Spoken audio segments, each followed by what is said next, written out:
Bonjour Gabriel Richard, enchanté. Salut Christian. Nous sommes aujourd'hui à Célé, près de Bessé-sur-Bray, et je suis en compagnie de Gabriel Richard. Gabriel Richard est un artiste à multiples facettes, mais aujourd'hui, nous allons découvrir avec lui quelque chose de peu commun, qui est la gravure sur cuivre. Gabriel, nous sommes dans votre atelier, à votre table de travail, et vous êtes donc graveur sur cuivre au burin. Tout à fait. Qui porte un autre nom, la taille douce. Exact. La gravure en taille douce. Tout a un début. On commence d'abord par faire des dessins. Il faut avoir l'idée déjà au départ de ce qu'on veut faire. Hein. Et ensuite, on fait des croquis, en l'occurrence des dessins que je fais au fusain. À partir de là, on choisit sa lumière. Moi, je travaille en volume. Et quand on a trouvé son sujet, parce qu'il ne faut pas oublier qu'on va graver la planche de cuivre à l'envers, donc on va inverser les formes, le sujet. Donc, pour la reproduire après à la bonne dimension, au format choisi sur la planche de cuivre, qui en général est plus petite que le dessin. On va faire une mise au carreau, hein, qui est une technique très ancienne, très classique. Et à partir de là, je calque le contour des formes principales de mon sujet, et ensuite, on commence à graver. Alors, vous allez graver, finalement, vous allez creuser, faire un sillon sur le cuivre, voilà, hein, en creux. Voilà.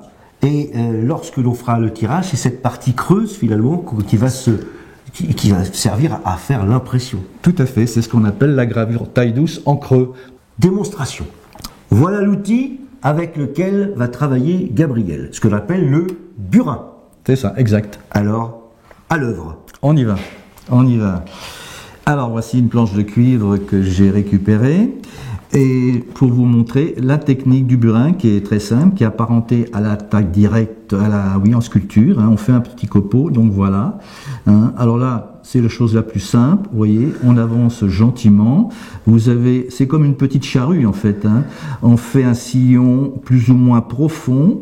Et si on veut le faire beaucoup plus profond, on va repasser dans la taille une autre fois avec le même outil. Hein. Vous voyez un beau copeau ici qui vient. Alors si on veut faire, voilà, on le chasse, on va jouer sur la profondeur, sur les tailles qu'on va faire, plus ou moins serrées, hein, plus ou moins fines, à ce qui va vous donner des noirs ou des gris d'une certaine valeur. Alors là, on peut les faire parallèles, hein, si vous voulez, comme ça, voyez-vous. Mais on en fait plusieurs rangées, évidemment. Hein. Alors ça, évidemment, ces tailles-là sur la planche de cuivre sont pas faites au papier calque. Hein. On les trace pas, c'est fait directement. La dimension du cuivre va impliquer le temps nécessaire à la réalisation de l'œuvre. Pour obtenir des effets au moment de la gravure, les effets moirés, vous allez reprendre certains plans de façon à donner ce grain, on va dire, sur la gravure. Tout à fait, ce genre de trame qui fait penser un peu au tissu, hein, l'effet de moiré. Et il y a toute une variété infinie de manières de croiser les tailles. Et donc l'effet de moiré, vous croisez selon un angle que vous choisissez. Et vous arrivez à créer cet effet de moiré dans l'autre sens, vous voyez. On vient finalement entrecroiser. Et chaque fois que vous tombez sur le sillon précédent, vous avez une accroche. Voilà, ça chasse un petit peu, il faut faire attention. C'est pour ça qu'il faut bien mettre ses doigts, écarter sa main, parce qu'on pourrait se blesser éventuellement. Hein. Cet effet de moiré, j'ai beaucoup aimé ça, et je m'en sers, ça fait comme une vibration, ça me fait penser à la musique, au vibrato. Selon l'angle, vous avez une variété infinie d'effets que vous pouvez donner, vous pourrez voir sur mon site, toutes mes gravures, c'est très varié, hein, c'est selon l'effet qu'on veut donner, évidemment. Je ne vais étonner personne en disant que les artistes ne font pas toujours des traits droits. Alors oui, effectivement, on fait aussi beaucoup de courbes. Alors normalement, on a un petit coussin spécial en cuir. Ceux qui font ça énormément, qui travaillent que ça. Moi, je tourne légèrement la planche, comme c'est un petit format, vous voyez. Et là, on fait des courbes en tournant un peu la planche. Voilà, c'est pas l'artiste, la main qui bouge vraiment. Une question, Gabriel. Oui. La forme de l'outil est toujours la même ? Non, vous avez ici, donc c'est une section quadrangulaire, c'est un carré. Le bout est à 45 degrés, mais vous avez aussi des burins à forme losangée, en losange. Donc ici, vous avez un angle beaucoup plus fermé pour faire des tailles plus fines. Le burin. La partie en bois s'appelle le champignon. Alors, dites-moi, Gabriel, c'est de là que vient l'expression appuyer sur le champignon? Sans doute. Après avoir passé le tablier du maître graveur, nous passons à l'impression de la gravure. Voilà une planche de cuivre qui est prête. Observez l'effet de moiré avec les tailles qui se croisent et la vibration qu'on peut voir. À partir de là, on va mettre de l'encre là-dessus avec ce tampon. Voici de l'encre qui est noire, qui est assez compacte. On va commencer à remplir les tailles partout, les creux, couvrir toute la planche entièrement. Pour faire un tirage, il faut ce genre de gravure. Pour moi, il me faut pas loin d'une demi-heure, 20 minutes.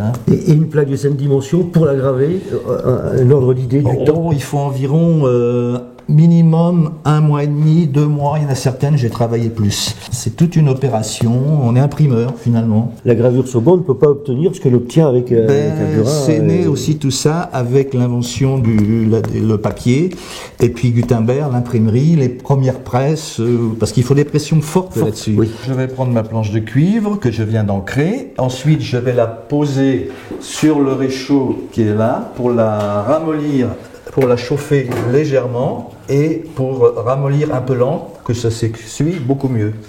Et tout simplement, voilà. Donc on va attendre quelques minutes.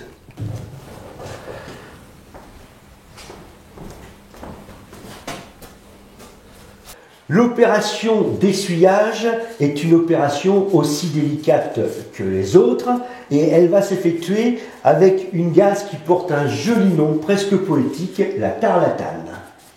Voilà, vous voyez, ça commence à venir. Là maintenant, je vais prendre un morceau de papier.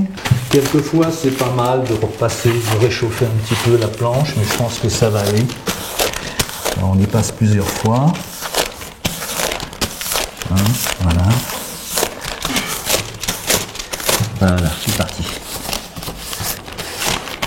Après chaque tirage, il faut réancrer. Alors, vous essuyez les bords correctement, de façon à ne pas laisser de traces sur le papier. Effectivement, au moment du tirage. Sur le pourtour de la gravure, de la planche, il faut bien essuyer, que ça fasse un tirage qui est bien propre tout autour, qu'on n'ait pas une bande noire par exemple.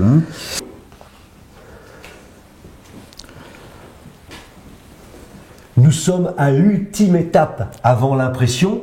Gabriel, vous allez déposer le papier sur la presse. Voilà, en ayant pris soin de bien centrer la planche de cuivre. Voilà, normalement c'est à peu près ça. Voilà, un papier environ de 250 grammes au mètre carré.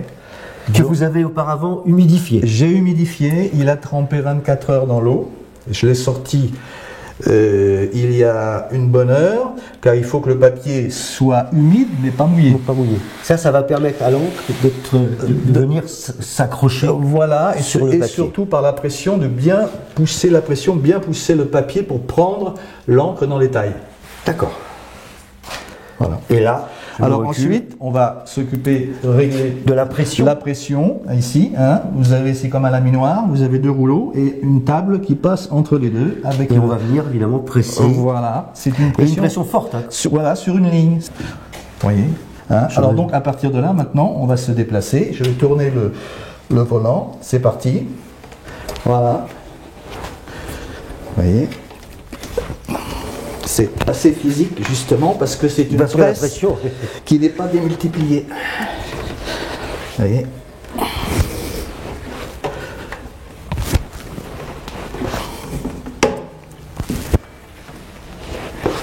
Voilà. Et on a senti le petit décrochement quand on quitte la plaque de cuivre. Alors maintenant, on enlève la pression, je suis obligé. Pour faire revenir le plateau. Voilà. Attention, pas en prendre un coup. Voilà. Ça fait penser à une barre de navire. Oui, Ah. l'encre. Voilà. Bon. On voit bien ici la forme de Oui, la, ah oui, oui. On le de relief, l'empreinte vous voyez. et le relief. C'est un papier qui était un peu taché par derrière. Ça, c'est une gravure spéciale. Elle a une lumière qui va en tournant. En Oui, ce sens-là, ça. comme ça. Oui, oui. Vous voyez, Oui. une forme qui se gonfle, prétentieuse, comme un ballon, et puis Voilà. une autre qui se rentre. Bon, voilà, j'appelais les comédiens. Juste une précision. Pour une vraie gravure, vous avez ici la preuve d'une vraie gravure, c'est l'empreinte qu'il y a tout autour de la gravure. Aujourd'hui, nous trouvons sur le marché des gravures dites gravures et qui finalement sont de pâles copies parce que nous n'avons pas du tout cette empreinte, ce relief là qu'il y a autour de la gravure. De plus, on peut vérifier en passant le doigt légèrement sur la gravure, sentir les petites aspérités que l'on ne sentira pas sur un tirage en grande production. Cette démonstration, Gabriel, de gravure au burin et du tirage est remarquable et passionnante. L'œuvre d'un artiste n'est jamais aboutie. Il y a toujours une recherche et toujours une évolution. La gravure, ça a été une étape. Pour moi, c'est une étape. Avec le recul, c'est ce que je me suis aperçu. Maintenant, je m'occupe surtout je continue la sculpture et la peinture. Voilà, c'est un moment de ma vie. Peut-être que je ferai une autre gravure ou deux, je ne sais pas, mais je n'ai pas l'impression. Nous aurons l'occasion de nous revoir, Gabriel, pour vos autres œuvres.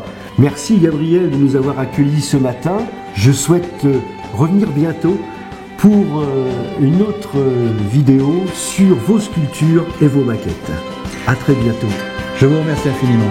Au revoir. Au revoir.